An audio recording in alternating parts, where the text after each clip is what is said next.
So this is the Galaxy Note 20 Ultra. I've loaded it up with applications, I've tested its thermals, its battery, even accidentally its strength. I've taken 435 photos with this camera. So, here's what I think.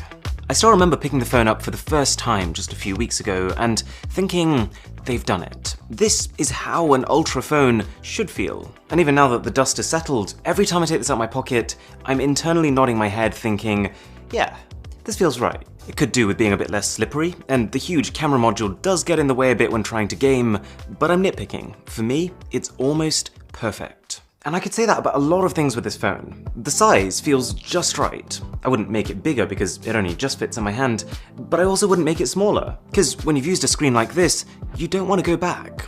The thickness feels just right, and though it might not look like it, the weight is surprisingly evenly distributed. The bezels have practically disappeared, the S Pen has finally achieved its original objective of feeling truly like pen on paper, although I am still confused as to why they shifted it to the left of the phone, and the screen is so bright that I couldn't even find a lighting condition in which it wasn't clearly visible. This display genuinely is a masterpiece. You set a good wallpaper on this phone and it feels like you're holding an edgeless digital tapestry. And interacting with it is a joy too, because Samsung's haptics are amazing. Plus, it comes with some of the best news that Samsung has ever announced with a new phone, that these phones are going to get 3 years of guaranteed software updates. Compared to the S20 Ultra earlier this year, they've toned down their marketing, they've toned down their claims, they've toned down their price, while at the same time actually delivering more value. So what I'm trying to say here is that this feels like, and I don't use this term lightly, a perfect Samsung phone. Oh, and if you're enjoying this video, by the way, a sub to the channel would be phenomenal. Take the cameras. Now, admittedly, it is tough to get excited about a camera that's almost the same as the one on a phone I ditched a few months ago, but this has one important perk over the S20 Ultra, in that the camera feels lighter. Faster shutter speed, quicker, less janky zooming, and way faster focusing thanks to the new laser autofocus module. Not perfect focusing still, but far better. Plus, the phone itself is just physically less heavy, so that contributes to this feeling of lightness. The selfies are good too, aided further by the fact that you can now hold your phone further away than normal and still take a photo by using the S Pen. So these are actually some of the widest selfies you can get right now. It's still not as reliable as the iPhone camera when you're taking portraits, for example, but 98% of the time that I've taken this phone out to capture something, I've been at least satisfied with the result.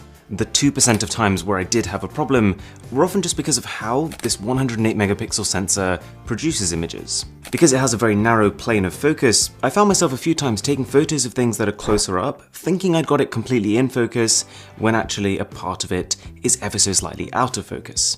It's a camera system that, while I'm sure it could be better, and one where I'm sure they will find ways to improve it in the future, I've got very little to complain about. In fact, probably my biggest complaint is just the fact that it doesn't seem to know when to switch to the telephoto camera.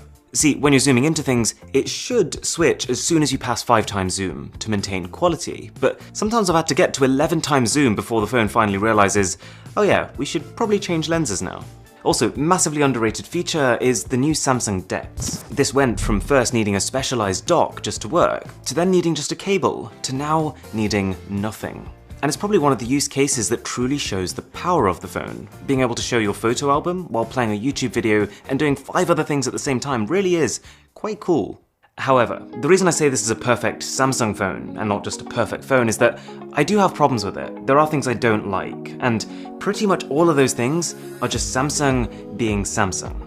Like how they choose to add these sharp corners on the Note phones to distinguish them from the S phones, and they do make the phone a bit jabby. Like how the camera does take amazing photos, but how it insists on smoothing out faces when taking portrait mode shots. Like the fact that Samsung software seems intent on making you swallow every single Samsung service available, and it just bundles in so much junk, so much low quality content, which can't be good for battery life either. The game launcher has these game recommendations, and they're straight out of 2014, with a lot of them not even being available in my country. Even for Samsung's internet browser, why are half the recommendations in what I can only assume is Korean? Also, Samsung have just made their phones quite confusing. In some regions, this is a 4G phone. In others, it's a 5G phone. In some regions, you get the Snapdragon 865 Plus chipset, literally the best that Android has to offer. But in other regions, you get the Exynos 990, which is about as good as the Snapdragon from last year. For some people, the base model will have 256 gigs of storage. Great. But in others, you'll get 128. I even found out that if you live in some regions like Pakistan, or if you go for the LTE variant, the Note 20 Ultra starts at 8 GB of RAM. In 2020, you can get a phone with Lite in its name that has 8GB of RAM. This lineup is so confusing that if you want to know how good the Note 20 Ultra actually is, then you've almost got to make sure that you only read articles that are coming from the country that you're planning on buying the phone in. Otherwise, you're kind of looking at a different phone. So the issue that brings to us here in the UK is that the Exynos chip we get is not particularly battery efficient. Day to day I did feel like it was lasting a little longer than my S20 Ultra did, but just to make sure I did do a side-by-side with a brand new Exynos S20 Ultra. I set both phones to equal brightness and just cycled through applications. And I mean, the Note was ahead, but very slightly, literally 1 percentage point. So the battery life is good, not great. Then again, from what I've seen from my friends in the US, the Note 20 Ultra over there can last up to an hour more of screen on time. The charging speed is fine, but does slow to a crawl as the battery is nearly full. So the takeaway of all of this is really quite simple. Here's the Note versus most of its competition, and actually right off the bat we can get rid of the S20 Ultra just because of how this is similar, but better. The Oppo Find X2 Pro is actually pretty similar spec-wise, and does charge way faster than the Note, but I would side with Samsung mostly because of the screen on this bad boy. I would get rid of the ROG phone as well, because the Note's cameras are better, and the form factor way nicer. But this is actually quite a close one, because I really appreciate the mega battery on the ROG.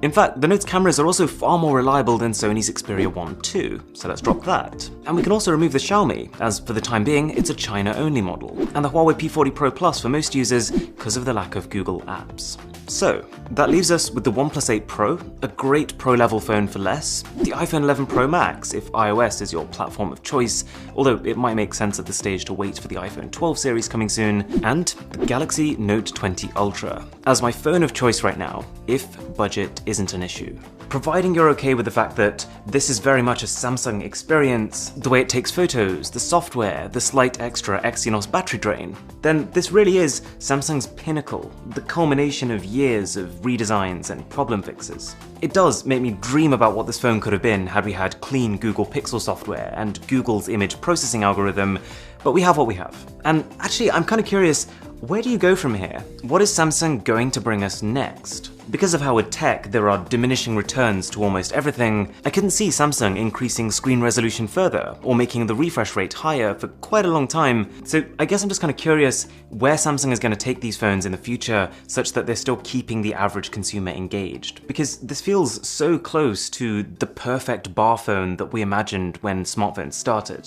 Maybe it'll be through foldables, maybe something else entirely, but for now, the Galaxy Note 20 Ultra is a go, especially if you can get the Snapdragon version. If you enjoyed this video, a sub would be incredible. My name is Aaron, this is Mr. Who's the Boss, and I'll catch you in the next one.